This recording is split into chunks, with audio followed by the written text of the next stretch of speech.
family, what is going on? Happy New Year to you. It is Maya here with Auntie's Library, and I am so excited to be making this video. Back in the summer, I said I'm going to do like a whole wrap up of all of my reads for the year, and it is finally here. 2023 has come and gone, and I'm very excited to be talking about all of the books that I read this past year. It's really crazy that we're in 2024. Like, that sounds like a made up year. It really does, just like 2020.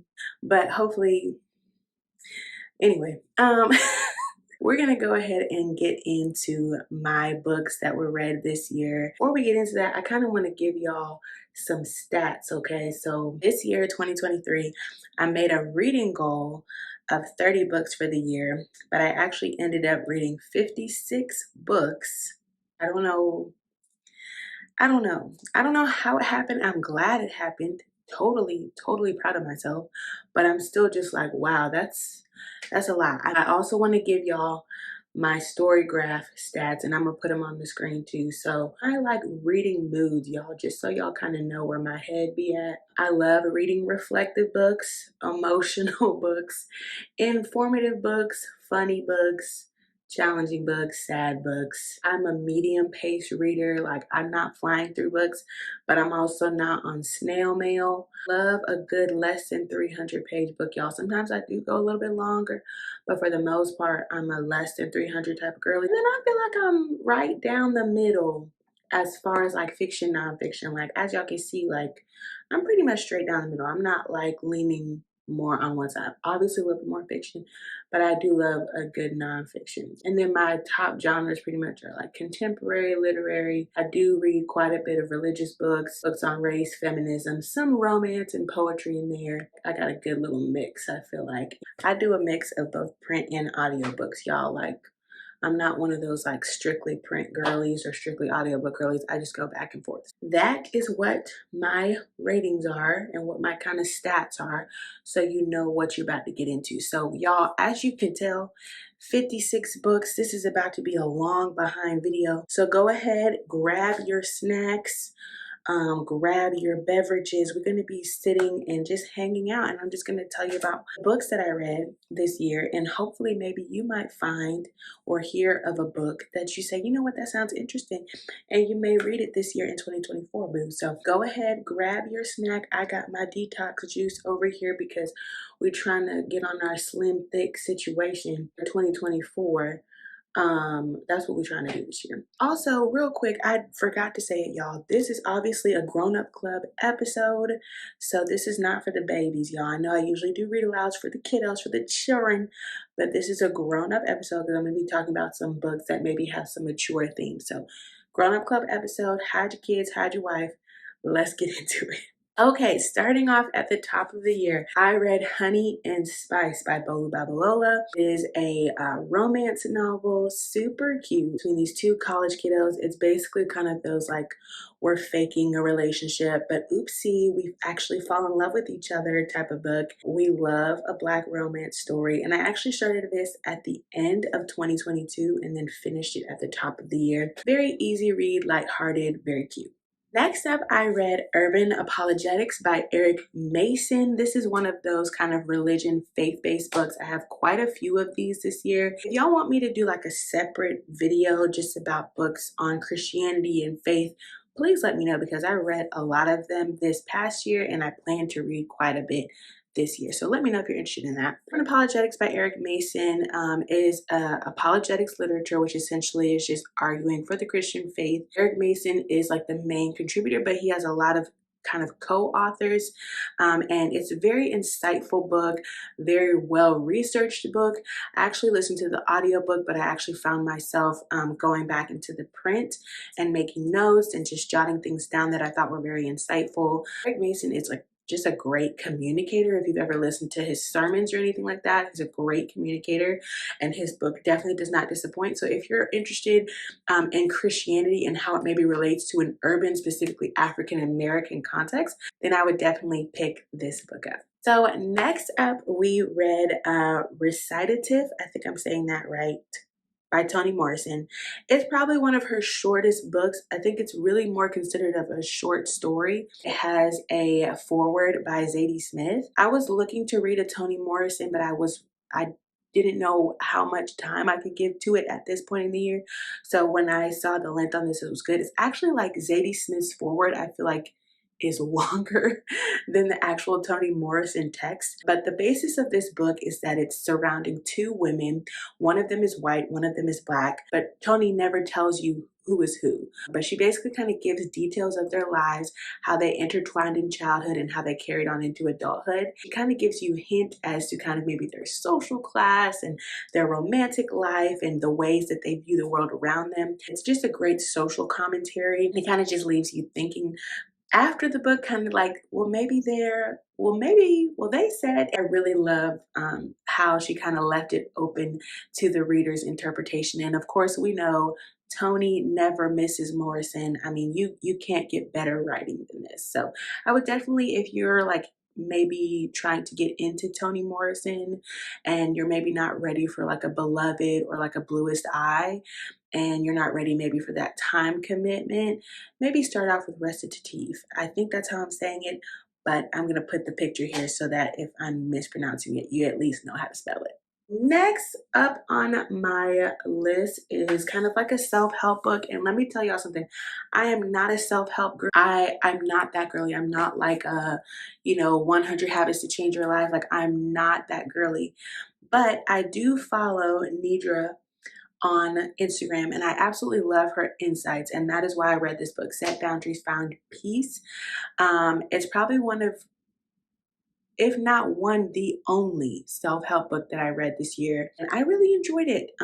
I feel like ever since maybe the last few years, a lot of the therapy speak has been leaking into our cultural discourse, our pop culture discourse. And I feel like the word boundaries maybe gets thrown around a lot, like I'm setting a boundary or whatever.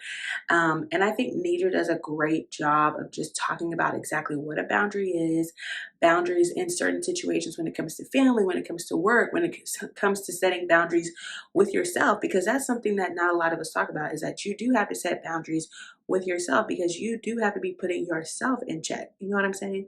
So I really enjoyed how she broke it down. And she also has these really great exercises at the end of each chapter to kind of like help you reflect, help you kind of maybe set some boundaries for yourself. So if that's maybe like a New Year's goal for you, it's like you want to have more firm boundaries with yourself and with the people and the environments around you, I would definitely take time to read this book because it's going to give you the practical steps to kind of help set those boundaries and also give you the language. I also love what Nidra does. She gives you like specific things to say because, sometimes when you're like, okay, I don't know how to set a boundary, like, what do I say? Nidra gives you the language to do that. So that's why I really enjoyed this book. And again, not a self-help girly, but I loved it. All right, next up on the list is probably like one of the most popular books of the last maybe 2 years, and that is I'm Glad My Mom Died by Jeanette McCurdy. Now, if you are a mid-90s baby like me, you watched iCarly and you just thought it was like the coolest thing ever. Like they just have a web show and they are just awesome and they're funny and they just get to hang out and do silly stuff. And obviously Jeanette McCurdy's character Sam was like the comedic relief and she was just amazing. So when I saw that she was writing this memoir, I was like, oh my goodness, I would love to tap in because we've seen a lot of child stars come out recently, specifically like people that maybe I grew up with coming out and just kind of telling their story. So I think that's always so interesting because, we grew up seeing kind of the glitz and glam and the sparkly side of their life. So for them to come back and kind of give us like, hey, this was what was really tea. This was what was happening behind the scenes. I'm like, girl, please tell me more because my teacup is ready. Let's go. So first of all, I just want to say Jeanette is such a talented writer. Like she is so talented. Like she painted pictures so well, so vividly. She has such a way with words. I really, really enjoyed this book. Now, of course, the themes were very hard to read. Of course, we've got some themes of ED, of child abuse, of sexual trauma, sexual abuse, and just overall, just the things that Jeanette went through while like being on the screen and making all of us just laugh out loud when Like literally nothing was funny that was happening to her. It's just crazy. And just kind of thinking about how sometimes we glamorize our parents and protect our parents, especially if they're abusive. And that's something that Jeanette had to overcome, just not sanitizing her upbringing for the sake of memorializing her mom and understanding that being honest is really what leads to healing. I really enjoyed this book, and I'm really interested to see what Jeanette does. I think she had mentioned she was going to do some more writing. I would love, love, love to see what else she does, whether it's more kind of memoir or maybe even some fictional writing. I would be really interested to see where she goes next. Okay, next up is another faith-based book, and that is How Africa Shaped the Christian Mind by Thomas Oden. This was something that I actually read about in Urban Apologetics. That was a book I just talked about a few moments ago, and it is more kind of textbook like, lots of references, lots of academic language, but it basically just kind of traces Christian history through Africa, through the Middle East, and how so much of biblical history is tied to Africa. And it's again just another great resource, excuse me, if you're trying to kind of find the link between the African American experience and the Christian faith. So again, it is written more like a textbook. It's not like the most approachable writing, but it is very short. I think it's only like 150 pages to get through. And I think it's a really good resource to read and to study if you want to know more about the link between Christianity and Africa. All right, next up is another Toni Morrison, babes, and that is the book Jazz. Essentially, what Jazz is about is basically like this couple, right? And they're real toxic vibes. And the man is cheating on the wife, and let's just say some bullets go off, somebody's dead, and it basically just traces the aftermath of this murder, and basically like how this couple grapples with it. It's basically a book about obsessive love, just about, even though two people are just terrible for each other, they just can't leave each other alone. And how many times have we seen that in a pop culture context? Way too daggum many. All right, way too many. So again, Toni Morrison, she's amazing. Writing is beautiful, but the whole time I'm just like, please just break up. Please do us all a favor and break up. Just go through the whole Toni Morrison catalog. Just stop playing with yourself. Just do it, okay? We have two Martin Luther King books. First is Letter from a Birmingham Jail, and this is not the first time I read it, but it's the first time that I documented that I read it. Probably one of the most profound writings to me that MLK ever delivered to us. I really recommend people to listen to it, to read it. There's so many, like you can find it on YouTube. You can finish reading through it or listening through it in like an hour, hour and a half. He just voices the frustrations that he has around the civil rights movement, around the church's involvement and basically pushback toward the civil rights movement. And he's just very honest. And to think about that he's writing this from behind bars, it humbles you, it sobers you, and a lot of the issues that he's talking about today, as far as it relates between activism and faith-based organizations and churches, the same frustrations, the same hurdles that he was talking about in the 1960s, we're still dealing with in 2024. So if you don't do anything, I mean, listen, MLK Day is in a few weeks. Just go ahead, find it at the library, look it up, and listen to it, and really let yourself reflect on his words. Now, if after you read Letter from a Birmingham Jail and you want to read more, then I would go to Why We Can't Wait. That was another MLK read that I did right after. It's essentially just even more context, and it's giving more information about the civil rights movement, how MLK organized, a lot of the things that they did in Alabama with the sit-ins, with all of these different things that they were doing to fight against racism and segregation. A lot of us maybe gloss over that history now because it seems so far away, but the dedication and the organization that MLK and so many other civil rights leaders had to have to make things happen, it shouldn't go unnoticed. It's not something that naturally happened on its own, and they faced a lot of pushback. Without the perseverance that they had, things would not have changed. So I really encourage everyone, either MLK Day or as we approach Black History Month, to really sit down and educate yourself, especially as we are facing all of these book bans and so much of our history when it comes to racial injustice is being sanitized and it's being watered down.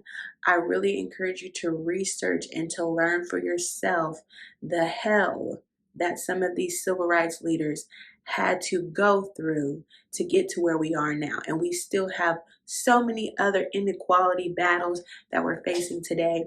And if we don't have the tenacity that our ancestors have, we're not going to get anywhere. I know I just got on my little soapbox, but please, please read. That was Letter from Birmingham Jail, Why We Can't Wait. Those are two places if you want to start somewhere.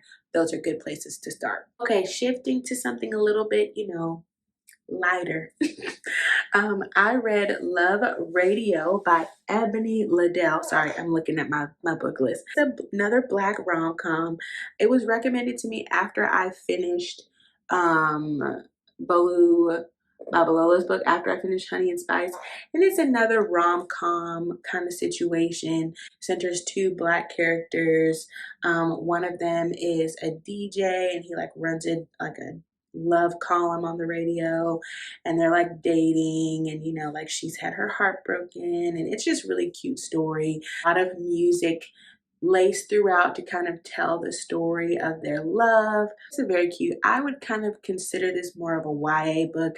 I'm in my 30s, so some of it I was like, this isn't really for me, but it's very cute. And it was a good break because I felt like I kind of read a lot of either super academic heady books or kind of like maybe kind of heavier themed books. So this was like a nice little break for me. Okay, the next thing that I read was The Color of Compromise by Jamar Tisby.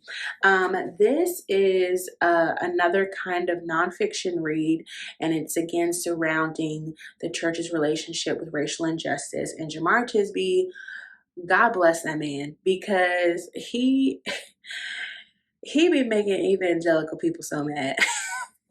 Like they be really pressed about him, but he just be going on about his business. But it's essentially just a book about tracing the American evangelical line and how we have responded to racism over the last 100 years. It talks about how so many of the white evangelical church basically turned its back on the racial injustice movement, turned its back on the civil rights movement, willingly participated in lynchings, in slavery. It's just a very heavy book. It really forces, and it should force, the American evangelical church to take accountability for what it has been involved in, for what it has turned its back to, and it asks the question of, what are you going to do differently now? Because we can't sit here and say, oh, okay, it's going to be fine, everything's good now. No, because basically, like the title says, you have compromised over time, and now it's time to really just say, okay, what are we going to do about it? Are we going to put faith to actions? Another thing, if you want to just do some further reading on the ties between evangelicalism and maybe even the rise of Trumpism, is Jesus and John Wayne by Kristen. Oh gosh, I can't remember her last name. I'll put it right on the screen too. I think these books in tandem are going to really show you how American evangelicalism needs an exorcist. And this is coming from a follower of Jesus. We need the Lord's help. I would really recommend Color of Compromise to someone who's like, I don't really understand the link between American Christianity and racism, and maybe why so many Black Christians are fed up with the church. This is a great book to look at because Jamar really lays it out for you. So the next book on my list was Before the Coffee Gets Cold, and I am going to butcher this name, so I'm not even going to try. I'm going to put it on the screen. But it is by an Asian author, and that's something that I try to do a little bit more because I feel like I read a lot of African American fiction because But I did want to kind of diversify my authors. So I read Before the Coffee Gets Cold.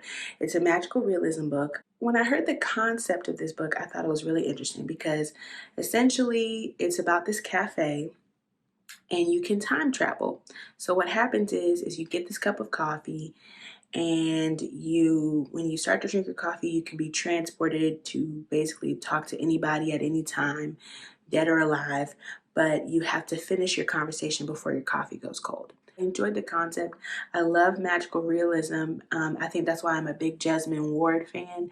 But I do want to check this author out some more. I saw that they have a few other books and that there's other kind of books, kind of magical realism from other Asian authors. So that's something maybe that I want to check out this next year. So if you have any more recommendations for like books like Before the Coffee Gets Cold, magical realism books, I would love to hear those because I did enjoy the concept very much. Next up is Hunger by Roxane Gay. First of all, Roxane Gay is such a talented writer. She is brilliant, and this book is kind of like a memoir of sorts.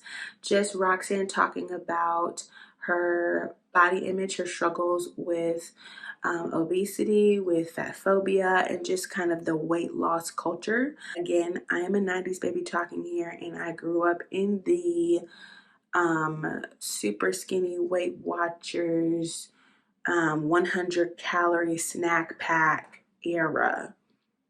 So a lot of the stuff that Roxane was talking about with just this obsessiveness with your weight and your weight determining whether or not you are a healthy human being, totally resonate with that. And people basically determining your wealth, even your health, not necessarily whether you're, rich or poor or this, just the state of your life based on your weight. I totally resonated with that. And, as somebody who's kind of yo-yoed with my weight, like throughout my late teens, 20s, having two babies, people just determine whether or not you're doing okay based on how fat you are, just to be quite honest with you. And it's a very like odd thing. And a lot of people don't understand that sometimes our relationship with food is really linked to maybe trauma that we've endured, how we were raised. And that's kind of what Roxane kind of alludes to throughout the book. She does talk about a traumatic event in her life that she links to her body struggles throughout her life. So this book was very insightful. If you are ever kind of wanting to learn more even about the body positive movement, the positive aspects of the body positive movement, I know we've been having discourse about that. I would definitely recommend Hunger by Roxane Gay. Next up is Last Summer on State Street by Toya Wolf. Now let me tell you something. This book, I freaking love this book so much. When I read it, I was like, oh my gosh, I feel like I've read just my favorite book. It's only February when I read it, but I was like, I love this. So Last Summer on State Street is about these four Black girls who are growing up in a project in, I believe it's Chicago, and it's the last building before their building gets demolished.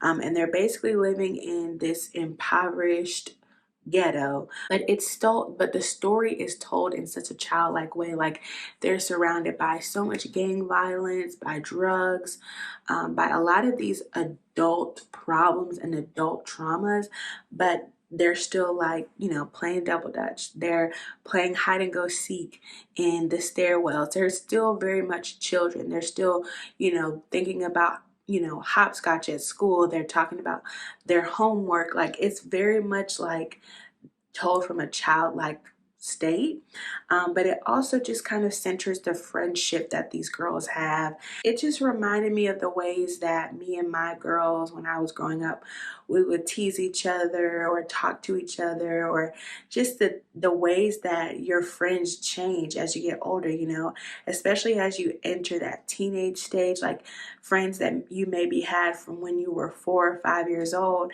something changes when you turn 13 and 14, and your girl that you've been down with, since y'all was in the sandbox together, like things change, and that can really be heartbreaking. And I feel like Toya Wolf like really illustrated that so well, and like seeing like the different paths that the girls take as they mature, and like how their choices affect each other, how their family and traumas kind of impact their path, and the choices that they make, and the grief that you feel when a friendship is lost or changes, or you know, your friend betrays you. It's just, it was such a good book on girlhood, and I really appreciated that. And it was just so lovely, how it was told, even though at some points it breaks your heart. And our protagonist that we follow throughout the book, I mean, I just love how her story ended. I feel like it was very redemptive, but it was also very honest. Like, it wasn't like neatly tied up, but it was still a lovely way to end the book. I just really appreciated it. Man, I just love this book. If you are a Black woman and sometimes you just are nostalgic about growing up as a Black girl, just read it. Just read it. Trust me. Okay, next up on our list was Ring Shout by Jelly Clark. Okay, first of all, this cover is absolutely insane. Whoever did the artwork, 10 10 10s across the board, baby, because this is beautiful. As you can probably tell by the cover, it is surrounding the KKK, but here's the twist. So we follow these women who are bounty hunters, these Black women who are bounty hunters, but they hunt Cluxes. So the monsters, another kind of magical realism, the monsters are clan members, but not only are they just clan members, like they are actual, like they're actual monsters. And it's just a really just amazing book. If you were like a Lovecraft Country fan, or like a Watchmen fan, like you would really enjoy this book, because the way it's told is super exciting. It gets straight to the point, lots of action scenes, really vividly descriptive, kind of grosses you out sometimes, but you just can't look away. I mean, just, I could see this. I could see this being turned into a movie so easily, or a series, because it was just so well written and I was so engaged from beginning to end. I really want to read more of this author because I just loved how this was written, and I just thought it was such a cool concept. So, all right, next up on the list is Reading While Black by Esau McCaulley. So essentially, this is another, I told you I had a lot. This is another faith-based book, but adjacent to the African American experience. So Esau McCaulley basically wrote a book, basically about what it's like to read the Bible while living in a Black body, and some of the tensions that we feel reading certain passages in the Bible, and how maybe some of the exegesis that we have received over time has been centered on white supremacy, and how we go back to the original reader, the original language of the Bible, to understand what is really meant by it. Look at the history surrounding when the text was written, and that the overall message of the Bible is one of justice, one of equality, and one of dignity for all people. So I would definitely recommend it. I would read the print version, because I feel like Esau, he's giving big brain energy, and there was a lot of times that I had to stop the audiobook and ask Siri what that word meant. So I would definitely go ahead, buy the print, get your little notes going, because you're gonna learn some new words, boo, messing with Esau. So next up is a parenting book, and that is The Montessori Baby by Simone Davies. I read The Montessori Toddler 2 years ago, but I just had my second daughter at that point, and I was trying to figure out, like, was I on course? This is a great parenting book. The Montessori philosophy is what our family follows. I'm just very much interested in raising independent, capable, lifelong learners, and that's what I feel like the Montessori approach is going towards. Basically, it just breaks down, you know, your child's development and kind of like milestones and things you could do with each stage, how to set up your home, how to kind of present content to your child. So Montessori Baby, if you're interested in the Montessori way of parenting, there is a Montessori book for baby and a Montessori book for toddler that I've both read and both enjoyed. Very visually stunning as well, so I would recommend it. So next up is the book that made me cry. the most this year, and that is Night Crawling by Layla Motley.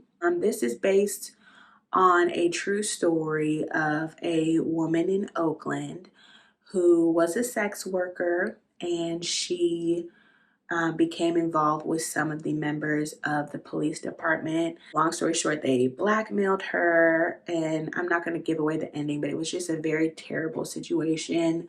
And we're just follow our protagonist throughout the story. She's literally all she's trying to feed her family, trying to take care of her young neighbor because his mother is negligent, and she just has to turn to this profession to eat. She literally has no other option, and it's just heartbreaking. It's just a sad book.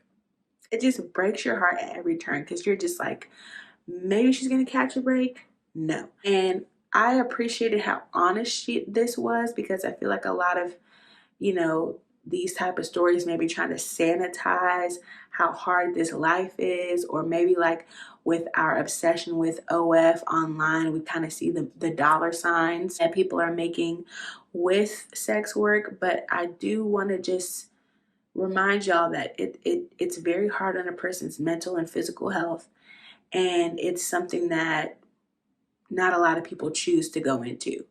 And that is so evident. It also just talks about police brutality, and just the unfortunate, just sometimes failings of our justice system, especially when it comes to prosecuting some of their own.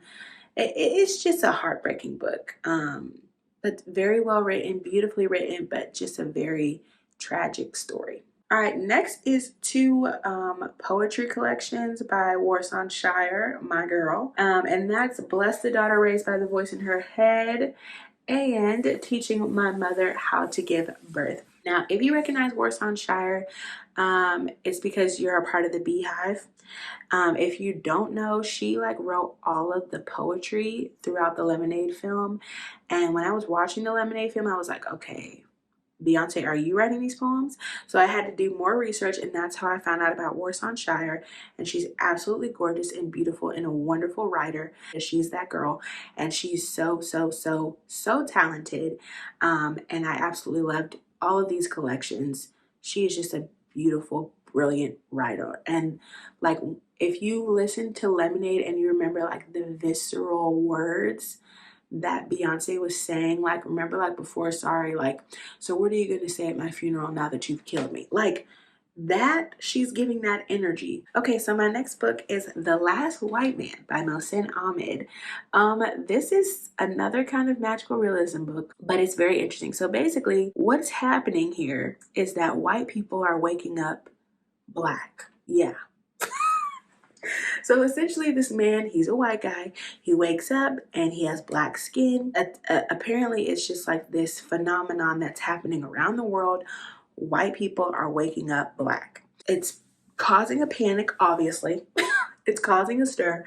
But we honestly just follow like how his life changes. So like we follow like how like the dynamics at his job changes. We follow how the dynamic between him and his white girlfriend changes. It's very much like a, okay, what's gonna happen next?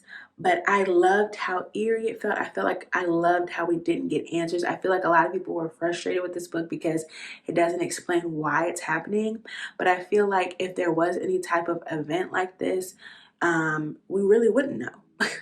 But I think it also just like, again, interrogates the ways that we feel about race, the assumptions that we feel about other people groups, and the ways in which we relate to each other based on the color of our skin. So I thought it was such a great like character study. And I'm here for a character study.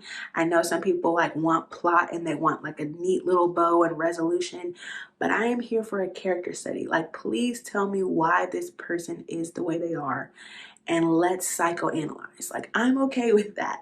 And that's what this book is. It's essentially kind of a character study around our protagonist and how his mind is changing, how his heart is changing, and him even interrogating some of his own biases after he undergoes this change. It's not very long either, so definitely take a look. Next up is another poetry collection, and it's by the great Sonia Sanchez, and it's Homegirls and Hand Grenades. I'm gonna be honest here. I am late to the Sonia Sanchez train. I was a Maya Angelou girly, and I still am, obviously because my name. But Sonia Sanchez, girl, please, if you have not read some of her poetry, please go ahead and do it. It's absolutely gorgeous. She's a beautiful writer. Just, oh my goodness. And even if she just, I need to do some more research. Did she write a novel? Because some of the short stories, I was like, girl, you have fully engrossed me, and now you just cut it short, ma'am. I need more. Sonia Sanchez, absolutely beautiful writer. Please, please check her out. Homegirls and Hand Grenades, classic. Classic. Okay, next up is a nonfiction read, and that is Amusing Ourselves to Death by Neil Postman.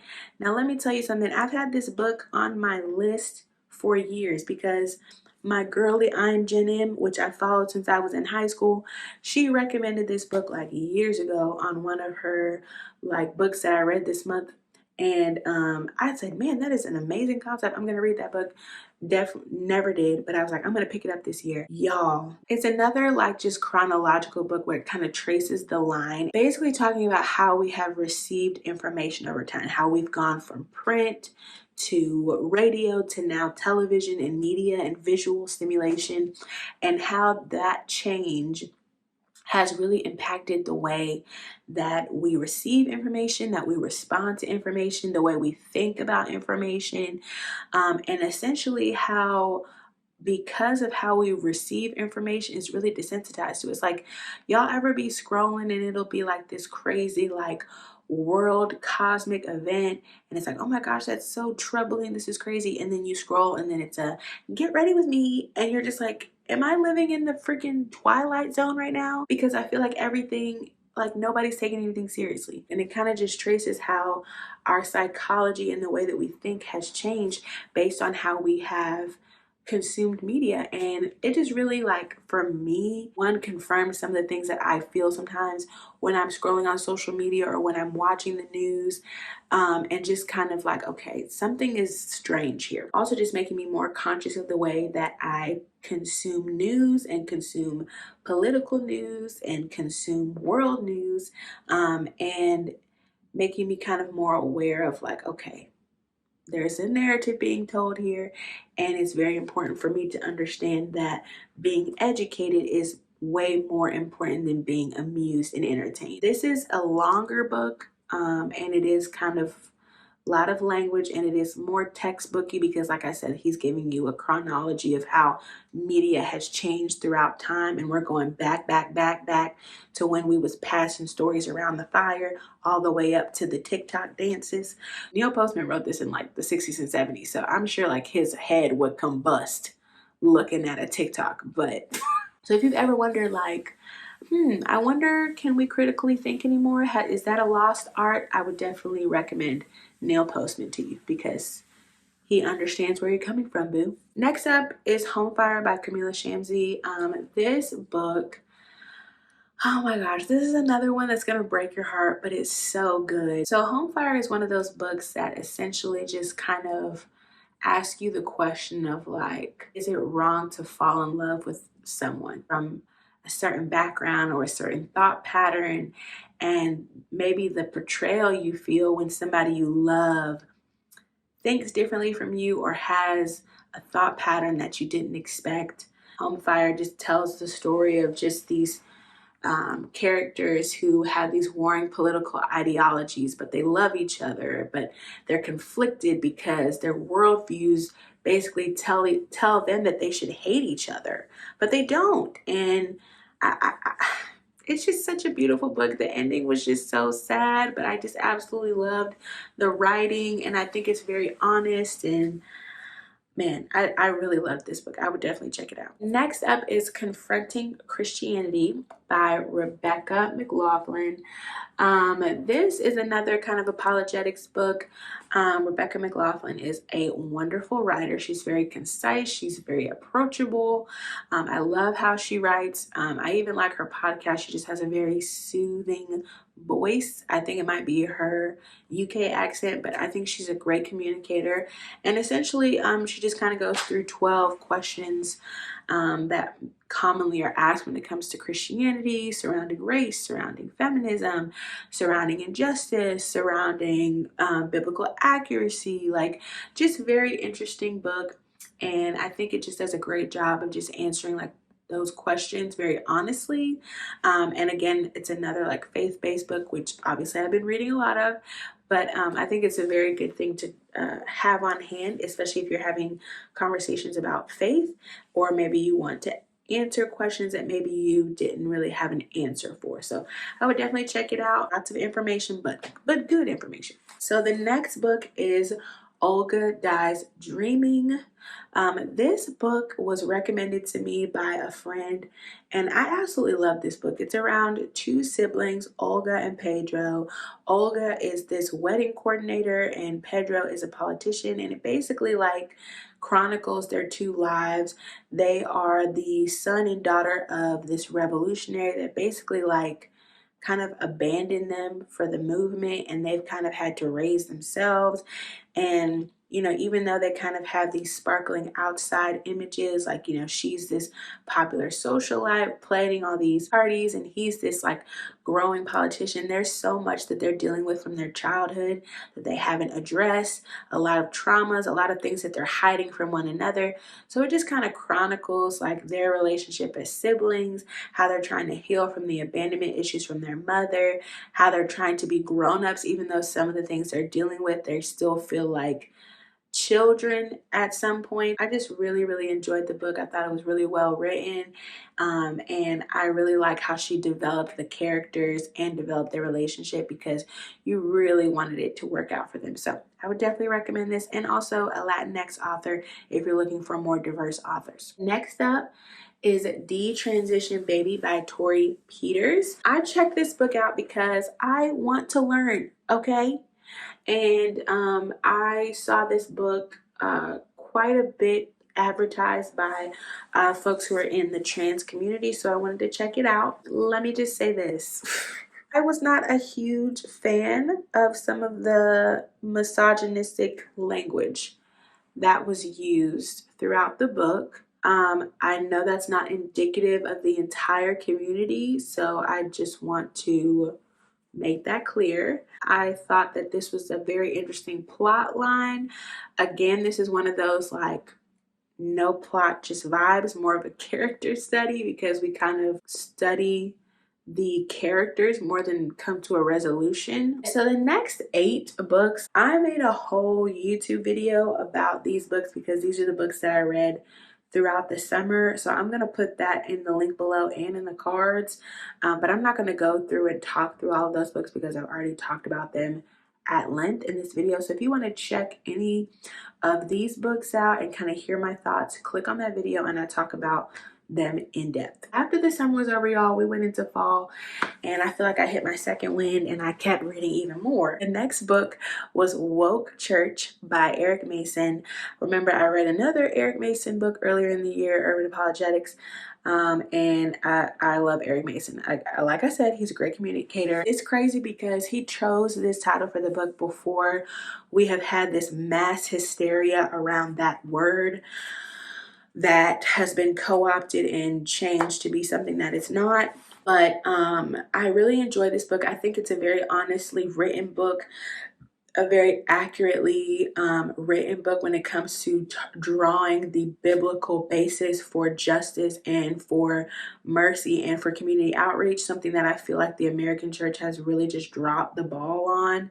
I really enjoyed how Eric Mason like gave practicality to what we should do, because I think we could say we need to be in our community, we need to be in our community, but I think a lot of people don't know how to translate that to actual activism and like on the ground stuff, and like what do we do so that it's not just a one-time contribution or performance based. Like, how do we continuously be like a city on a hill, be like that lighthouse in our community? And I think like Eric Mason gave like very practical tips for this, and also like just continue to present the biblical argument of justice that feel like a lot of people still are like lost on. So I enjoyed this. I think it's funny that this book has kind of like a resurgence, especially after the weaponization of the word woke. But I would encourage you to read it if it's something that you're like, I don't know how to feel about the word, and you're a Christian. Just read this book, because the way that it's been used in pop culture, I think, is not a true reflection of the word. Okay, so next up is The Ruthless Elimination of Hurry by John Mark Comer. John Mark Comer, he's that guy. I absolutely love this book. I feel like everything in our culture is so fast. Everything is quick, everything is instant, Instacart, Instagram. Like, it's just fast. And one of the things early that he says in the book is like, hurry is not of the devil, it is the devil. And I feel like this was a perfect book for me to read in fall time, which I feel like sometimes fall, when school starts back up and everybody's getting back from the summer, it's like a, all right, let's get our stuff together, let's do this, let's finish up our goals. And I was just like, I want to unsubscribe from hustle culture. I don't want to do that. It's not that I want to live a soft life or anything, but I'm just like, it's not fulfilling for me to be rushing all the time. And I just don't feel like that is the way that I'm supposed to operate as a human being, is to be constantly rushed, constantly performing. And I think John Mark Comer did like an amazing job of talking about how the hustle culture and the obsession with hurry really damages our souls, and how God has not created us to live that way, and how we can basically give rhythms to kind of help slow us down, things that we can do practically to help us distance ourselves from a social economy, from a culture that is constantly saying what's next. And I really appreciated this book. I absolutely love John Mark Comer's writing.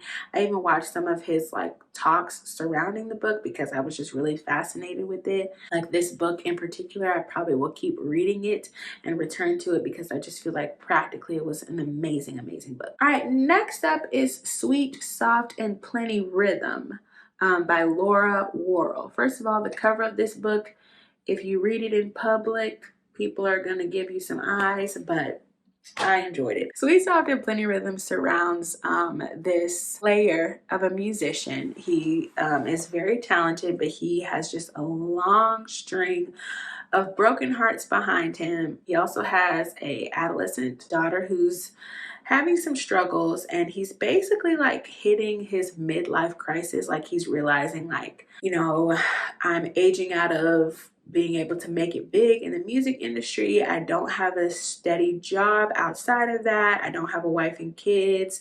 The women that I've been messing with don't want to settle down with me. And what's next for him? Like, he's having to repair his relationship with his daughter because he's basically abandoned his daughter for the last like 10, 15 years of her life, and he's having to basically like go back and fix the mistakes that he made as a young man. And I think it's just a very honest character study. Again, if you can't tell, I am a character study girly.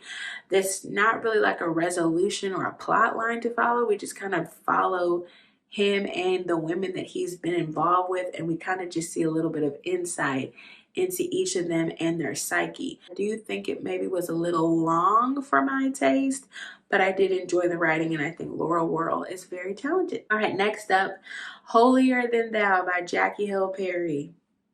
Hey, Jackie girl. First of all, Jackie Hill Perry, we all know she was a poet, talented. Now she's kind of moved to the longer form content with her books. If you've heard hymns throughout your time in the faith about holiness, and maybe that word has kind of become kind of an afterthought to you about what does holiness really mean in practicality in my day-to-day walk with God, I would pick this book up because it really reframed the way that I thought about the word holy.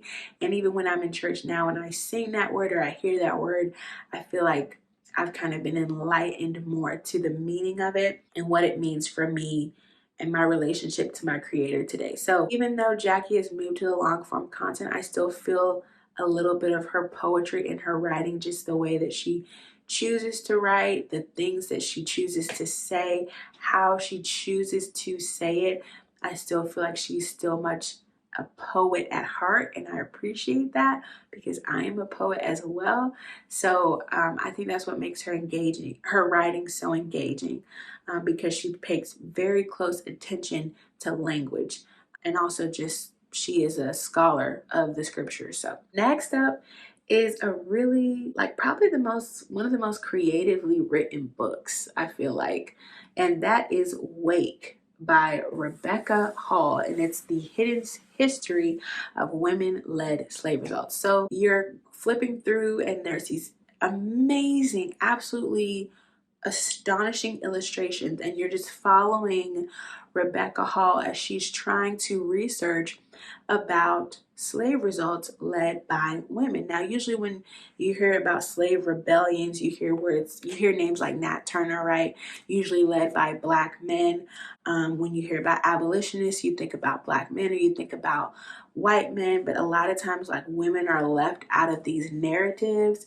And Rebecca Hall basically, like, chronicles her journey to, like, research and find more about these women-led slave results. And we kind of see, like, how she has struggled, you know, reading about some of the absolutely grotesque, like, conditions of slave ships and of plantations and of the abuse that some of these women endured during this time, but how she persevered through that because she felt like these stories needed to be told, which is absolutely true. They needed to be told because so much of our history has been, again, like we're seeing, sanitized, has been omitted.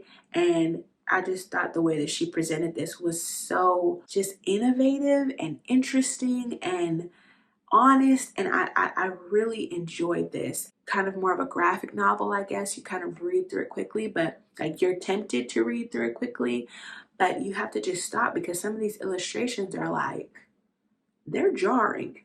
And you have to remember, like, okay, I'm looking at a human. Like, I'm not looking at a picture, like just an illustration. Like, this is something that an actual human being endured that looked like me and felt pain like me. And that is very humbling.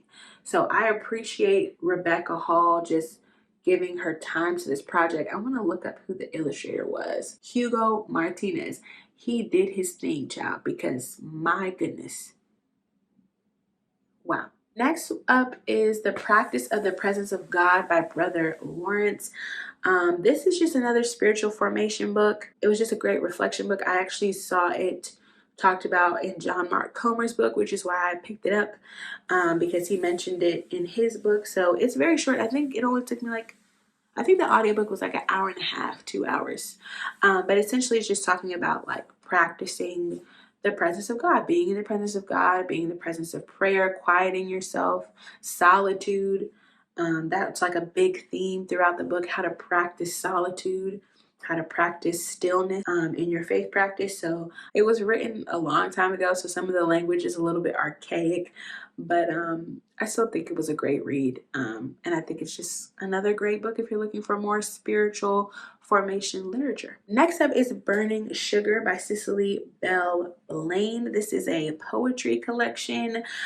First of all, I don't remember how I found this book. Maybe I was just looking in the library and it just popped up. But absolutely love this. I don't know if I mentioned it before, but I write poetry. So anytime I see a poetry collection, I'm trying to jump on it. But absolutely loved her perspective. The poems in here were beautiful. I really did enjoy this collection. And it's very short. So if you're looking to read some more poetry this year, go ahead and check it out, boo. All right, next up is Loveology by John Mark Comer.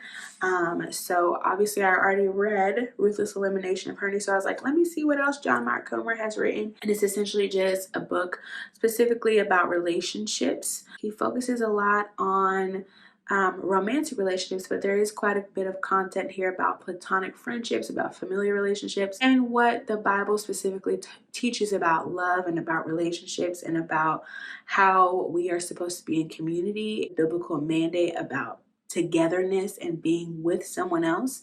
And I thought it was a great reflection. Again, I really do enjoy John Mark Comer's writing.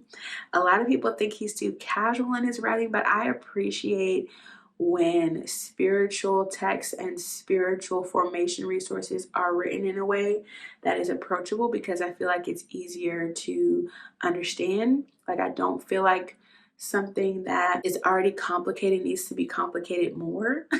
I feel like the more simplistic you are about a spiritual practice, the easier it is for someone to adopt it and to practice it.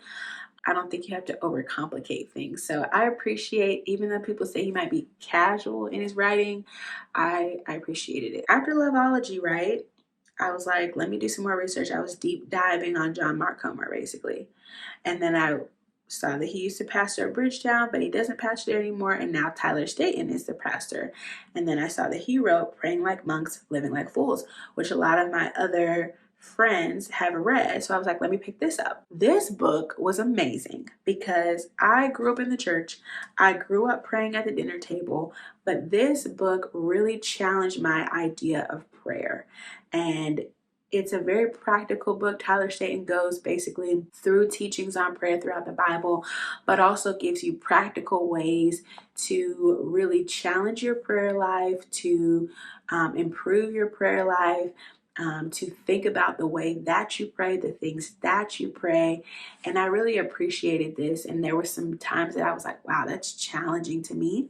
And it's crazy because I read this book, and now my personal home church, we're really focusing on prayer this next year. So I actually kind of want to return back to it this year and reread, and maybe even pick up some more gems and some more ways to kind of really be more intentional in my prayer life. Okay, so next up is the longest book that I read this year, and that is The Love Songs of W.E.B. Du Bois by Honorée Fanonne Jeffers. Y'all, this book is over 800 pages, and I loved every minute. This book is so beautiful. I was obsessed with just like family novels this year. Like, I absolutely loved reading through like just generational novels where we follow like a family through multiple lines. And basically we follow this family through the grandmother, the mother, and the daughter. And we just follow like how, and the great grandmother really, and we just follow like how their family line has changed. Like, we follow them from the plantation to now the youngest in the line being like getting her degree, and like how the family line has changed, and like how they returned back to the land of their family line. It's just so beautiful. Like, I absolutely love it. There's some tragic moments in the family's history that you just really read and you're sobered by, but then just the perseverance and the strength of the women throughout the line to like just continue to persevere despite, to protect their own, to protect the weak around them, to stand up for themselves. Like, it's so beautiful. I really recommend it. I know a lot of people get scared, and believe me, I really did enjoy it. And I think you would too. It definitely is a time commitment, but I'd say just check it out. It took me, I think, 2 months to read, and I was not in a hurry. So just take your time, enjoy it.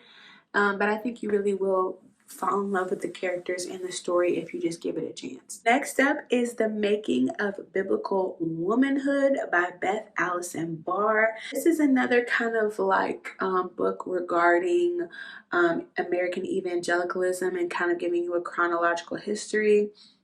So essentially, Beth Allison Barr basically tells the story of how biblical womanhood has changed from country to country, from time to time. And I am a Christian woman, but I feel like me and other people sometimes don't fit the box of Christian womanhood. Of course, I am a wife and mother, but I feel like sometimes the Christian womanhood movement is very obsessed with domesticity.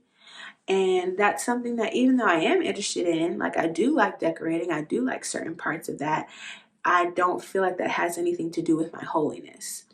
And I think that's what Beth Allison Barr is, at least the point that she made clear for me, was that how that idea of wife, mother, homemaker, how that idea that is the ideal of biblical woman, and how that has not always been the ideal, and how that has changed over time, and how the patriarchy has been involved in that, and how white supremacy has been involved in that, and the ways in which maybe that's contradictory to how scripture maybe wants us to operate as biblical women. So I appreciated the history that she gave, and it definitely gave me some things to reflect on. Next up, 2 C.S. Lewis books, y'all, and that's Screw Tape Letters and Mere Christianity. It was Halloween, and I just thought, oh man, Screw Tape Letters is about demons. Let me read that.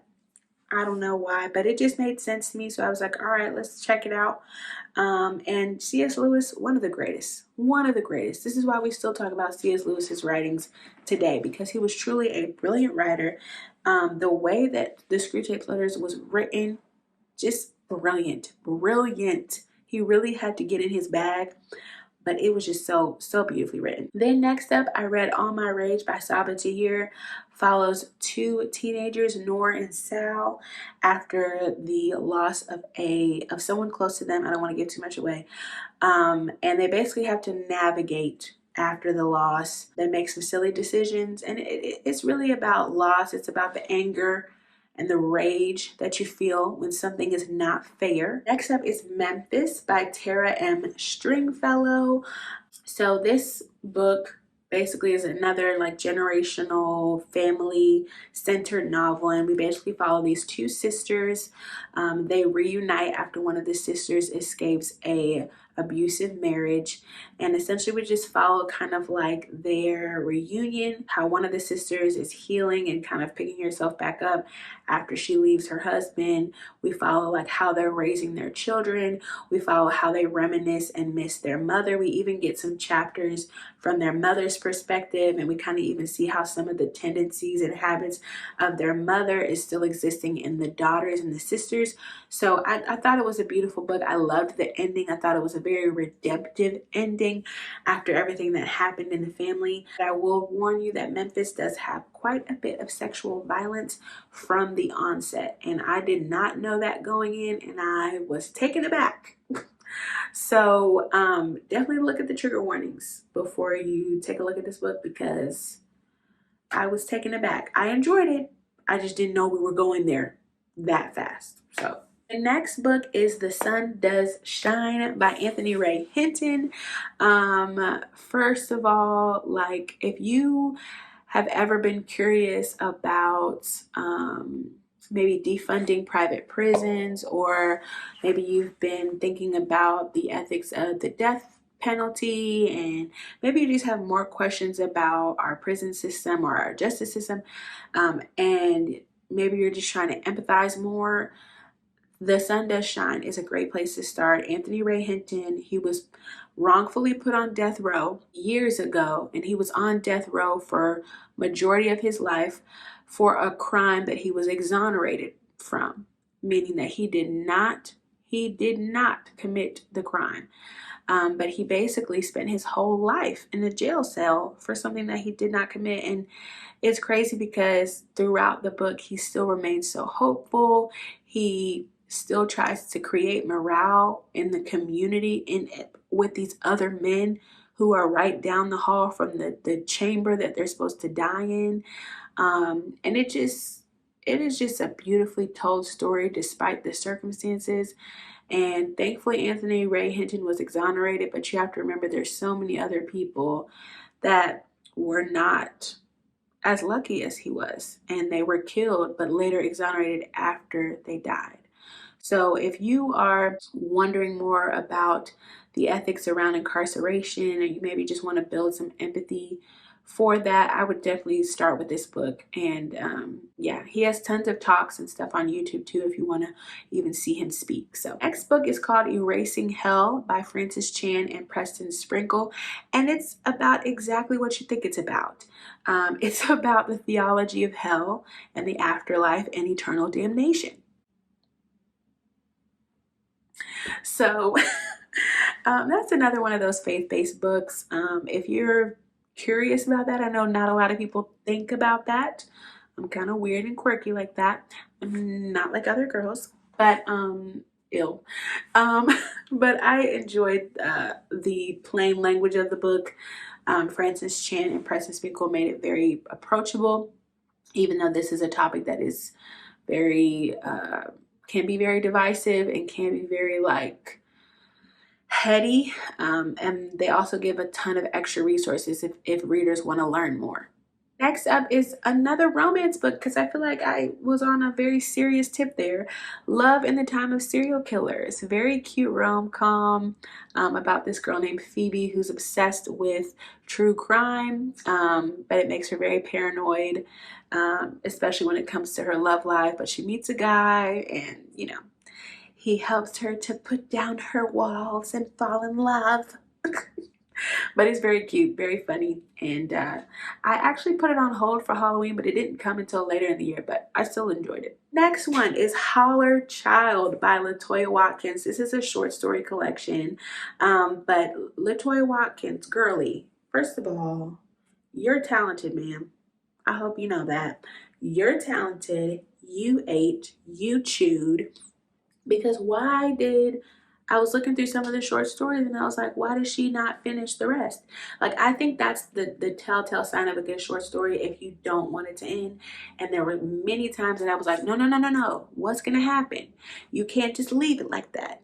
You can't, you know what I'm saying? So I absolutely loved it. Now, similar to Memphis, I went into this blind and there were some of the stories that I was like, okay, I didn't know we were going there that quickly. So this is another one where you may want to look up the trigger warnings before reading, but I absolutely enjoyed it. I think she did such a great job of giving us maybe the depths, the ugliest parts of some of these characters in such a short time frame in a way that made us connect with them but also reflect on them. And I really enjoyed that. Okay, two more, y'all. Y'all hanging with me. Two more, two more. The next book I read was Convenience Store Woman by Sayaka Murata. Now, this book is real short, but I absolutely loved it. This is about a woman who is in her mid-30s, and she has been working at the same convenience store since she was like a young adult. She's kind of always been socially awkward, the kind of person who says the wrong thing at the wrong time, and she's always kind of craved that sense of normalcy, and working at the convenience store, maybe kind of having this script and identity and what to say and what to do at a certain time has kind of given her this sense of normalcy, which people have craved for her to be normal all her life, and now in her eyes she feels normal. But it's crazy now because now that she's getting older, people feel like, well, it's not normal for you to work at a convenience store this long. So I think it was a great commentary on like what we see as maturity, what we see as normalcy, what we see as success when it comes to jobs, when it comes to relationships, and how we sometimes misjudge others based on maybe our unwarranted expectations for what a certain person should be doing at a certain point in their life. We're literally just floating on this rock. There is no right thing to do at a certain age, and there's no like expiration date on a career or a marriage or whatever. And it's just very interesting. I really enjoyed it, even though it was very short, and it is another kind of diverse author that I tried to check out. So I definitely kind of want to look at more of her writing because I hear she has some other bangers. So y'all may see some more Sayaka Murata in 2024. So we'll check it out. And then my last book of 2023 was Honest Advent by Scott Erickson. This was my Christmas devotional for the month of December, and it's essentially like a devotional paired with an illustration that Scott has done, and I thought it was so beautiful. Like, the illustrations were so gorgeous, and I really just loved his honest reflections. I feel like sometimes when we think about the birth of Christ, we think like little baby in a manger surrounded by chickens and goats and horses, and it's very cute. And Mary is dressed nicely, and they're just great and everything. But when we think about like the culture, we think about like the reality of that situation, like it was crazy. And the way that Christ became incarnate was a very messy but very beautiful thing, and I appreciated the way that Scott reflected on it, and I really appreciated reading this throughout the month of December. And I probably will continue to read it. It's probably one of the best Christmas devotionals I have ever read, so I really enjoyed it. And that was all 56 daggum books that I read. Oh Lord, let me take a sip. Y'all, I'm tired. That was a lot. As I said, I have a goal of 50 books next year. We'll see how that goes. I'm already on book 2 and it's January 2nd. So, gosh. Oh Lord, that was a lot. I just talked a lot. Listen, if you want to follow along with any other book recommendations, reviews throughout the year before we have to get to December 2024 and I do this all again, follow me on Auntie's Library. I post all of our grown-up club recommendations over there. Remember, I've got read alouds for your kiddos. I hope you have an amazing year. I hope all the goals that you set, you're able to reach. I hope you have great health. I hope you get closer to God. I hope that you drop that man that's been stressing you out. And I hope clear skin, everything for you this year. And I hope you meet your reading goal too. And I hope you find your next favorite book this year, a book that you can't stop talking about. If you had a book in 2023 that you love, put it in the comments. I want to know what you read, boo. And until next time, peace and blessings. Bye, y'all.